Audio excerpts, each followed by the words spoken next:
Good evening, नमस्कार, आदाब, सत श्री अकाल। आप सबका स्वागत है बियॉन्ड द हेडलाइंस में, जहां बात होती है सुर्खियों से हटकर और खबर की तह तक जाकर। तो सबसे पहले नजर डालते हैं आज शाम तक की खास सुर्खियों पर। मोदी ने आरएसएस के 100 साल पूरे होने पर महात्मा गांधी का भी किया जिक्र। उन्होंने कहा, महात्मा गांधी ने संघ में समरसता और समता की खुलकर सराहना।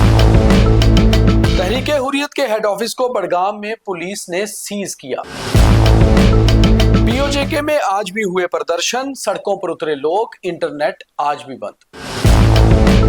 लेफ्टिनेंट गवर्नर मनोज सिन्हा बोले, पाकिस्तान की भाषा बोलने वालों को बख्शा नहीं जाएगा। महबूबा मुफ्ती ने कहा, उमर अब्दुल्ला पर नहीं दूंगी कोई भी बयान, कारण सियासी या फिर आपसी मतभेद। और अब खबरें विस्तार से, मेरे साथ होंगे मेरे सहयोगी पवन शर्मा। कल दशहरा है और कल दशहरे पर राष्ट्रीय स्वयंसेवक संघ के 100 साल पूरे हो रहे हैं। इसे आरएसएस बड़े तरीके से मनाने की योजना बना रहा है। वहीं आज दिल्ली में एक खास कार्यक्रम था और इस बार संयोग देखिए कि जिस दिन दशहरा है उसी दिन गांधी जयंती भी है। प्रधानमंत्री नरेंद्र मोदी आरएसएस के ऊपर बात कर रहे थे और साथ में उन्होंने महात्मा गांधी का भी जिक्र कर दिया। उन्होंने कहा कि आरएसएस के 100 साल पूरे होने पर महात्मा गांधी को भी याद करना जरूरी है और महात्मा गांधी का जिक्र करते हुए कहा कि महात्मा गांधी ने संघ और समता और समरसता की खुलकर सराहना की थी। कहीं ना कहीं उन्होंने महात्मा गांधी को भी आरएसएस से जोड़ ही दिया। तो पवन जी, कैसे देखते हैं इस बयान को? देखिए, संघ का 100 साल पूरा होना जी अपने आप में एक उपलब्धि भी है और महात्मा गांधी को संघ के साथ जो आप बात कर रहे हो कि जोड़ दिया। संघ एक ऐसा संगठन है जिसने भारत की आजादी से पहले से लेकर बाद तक अपनी लाइन के ऊपर काम किया और यही कारण था कि उनको रिपब्लिक डे की परेड में भी संघ की टुकड़ी को शामिल किया गया था ड्यूरिंग कांग्रेस के टाइम जी।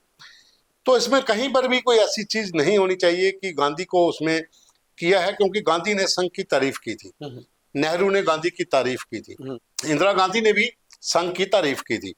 तो संघ उस समय से लेकर अभी तक, अब उसके बाद जो अलग अलग अपोजिट सियासत जो है वो चेंज होती गई। पहली सियासत और आज की सियासत में बहुत फर्क है। उस समय सोशल मीडिया नहीं था जी। तो संघ का एक अपना मेयार था, वो मेयार अभी भी कायम है।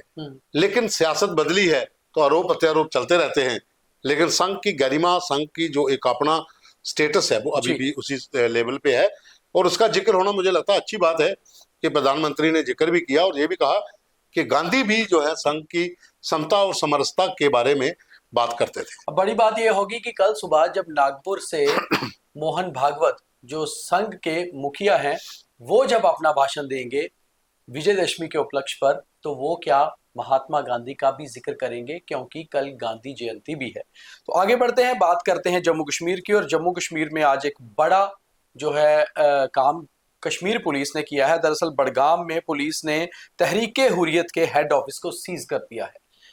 कई लोग इसे सही कह रहे हैं, कई लोग सोशल मीडिया पर इसके ऊपर बात कर रहे हैं, मगर जिस तरह से अलगाववाद को रोकने को लेकर लगातार जम्मू कश्मीर सरकार और पुलिस काम कर रही है, तहरीके हुर्रियत के ऑफिस को बंद करना, सीज करना एक बड़ी उपलब्धि है। बिल्कुल, देखिए, जहां तक जमाते इस्लामी आतंकी जमाते इस्लामी संगठन का मुद्दा आता है, वहां पर भी गवर्नमेंट ने उनके ऑफिस सील किए, उनके कैडर को जेलों में डाला जी। तहरीके हुर्रियत का भी वही काम था, वो भी लोगों को उकसाती थी, वो भी जिहादी लिटरेचर बांटती है, वो भी तरह तरह के जो मुशायरे ऐसे करवाती है मुजाहिरों में कि उसमें लगता है कि अलगाववाद की बू है।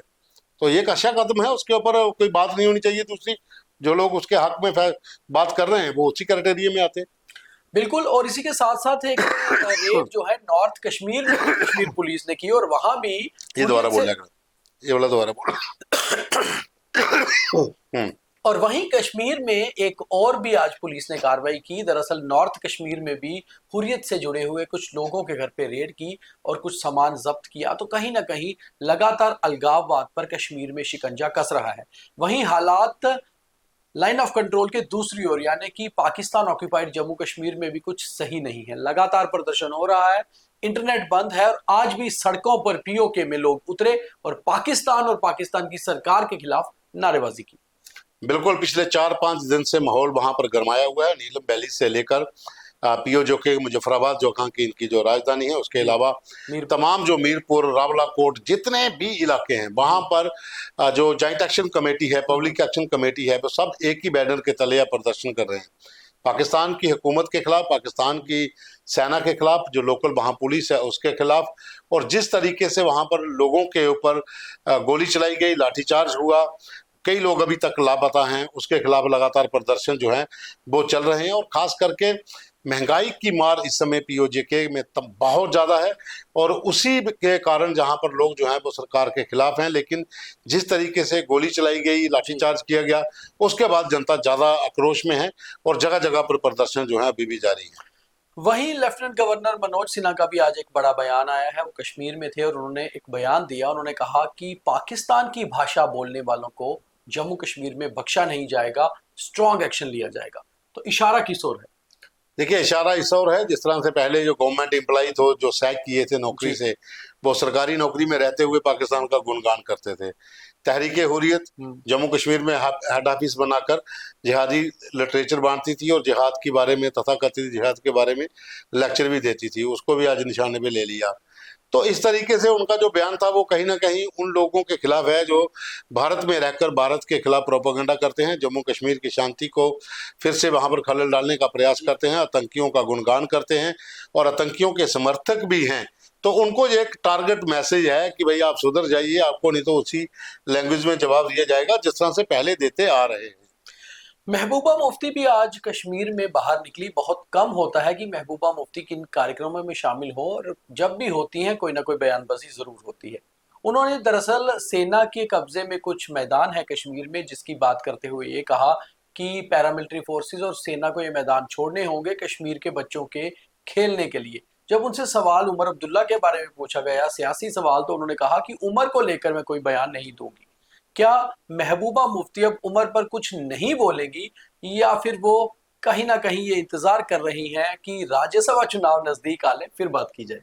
ऐसा भी हो सकता है, क्योंकि सियासत है, सियासत समय पर आके ही अपना रंग भी दिखाती है। बाकी जैसा पहला आपने कहा कि जो बहुत से मैदान जो हैं वो पैरामिलिट्री फोर्सेस और आर्मी के कब्जे में हैं, वहां पर बच्चों को खेलने के लिए जगह चाहिए। तो सुरक्षा के लिहाज से फौज ने उन्हीं इलाकों को चिन्हित किया है जो इस इलाके की सुरक्षा व्यवस्था को मजबूत कर सकते हैं। उसके ऊपर तो जो इनके बयान पहले भी आते थे। दूसरा, उम्र के ऊपर बयान नहीं देना, उसके बारे में नहीं बोलना, ये राज्यसभा का इंतजार करना पड़ेगा। जिस दिन इलेक्शन होती है उससे पहले बातचीत भी शुरू होगी। और साथ में जिस तरह से उमर ने कल कहा था कि समय आएगा तो पता चलेगा कि हम किसी से कॉम्प्रोमाइज क्यों नहीं कर रहे, वो इशारा भी महबूबा को पता है कि वो किस लाइन के ऊपर चल रहे हैं। इसलिए वो इसलिए चुप है कि इलेक्शन होने दो, उसके बाद बात होगी। तो चलिए, ये थी आज की बीटीएच। अब देखिए थॉट ऑफ द डे, यानी कि आज का ज्ञान। कल विजयदशमी है, यानी कि बुराई पर अच्छाई की जीत। तो आखिर हम उस बुराई को बाहर ना ढूंढकर अपने अंदर ढूंढें और कम से कम उस पर जीत पालें, तो यही हमारे लिए विजयदशमी होगी, और इसी के चलते हम अपने जीवन में विजय हासिल करेंगे। उम्मीद है आप इस बात को समझ गए होंगे। तो आज के बीटीएच में इतना ही। कल मुलाकात करेंगे, तब तक के लिए बहुत धन्यवाद। जय हिंद।